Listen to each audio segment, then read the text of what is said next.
Pour l'éclairage de votre allée de jardin, vous avez deux options. Nous pouvons travailler avec un poteau qui tourne à 360 degrés et qui éclaire donc non seulement le sentier, mais aussi les alentours. La deuxième possibilité est de travailler avec un poteau qui donne uniquement de la lumière vers le bas, ce qui crée une ambiance particulière qui se concentre sur l'allée. Revenons à l'option 1. Ces poteaux peuvent être très voyants, en inox ou en aluminium brossé par exemple, mais vous pouvez aussi les intégrer dans l'allée ou la verdure. La distance entre les poteaux est généralement de 5 à 10 mètres. Cela dépend naturellement de la largeur du sentier. Il ne faut pas non plus avoir un poteau tous les mètres.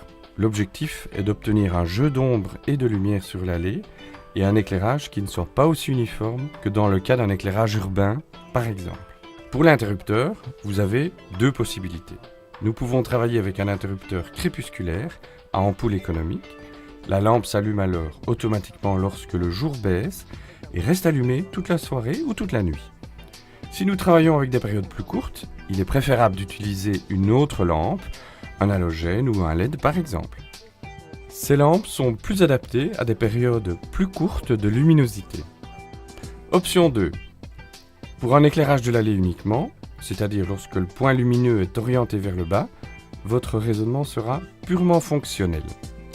Si vous avez des différences de niveau, vous devez également éclairer les escaliers, soit par les côtés, soit par le nez des marches, éventuellement à l'aide d'un LED.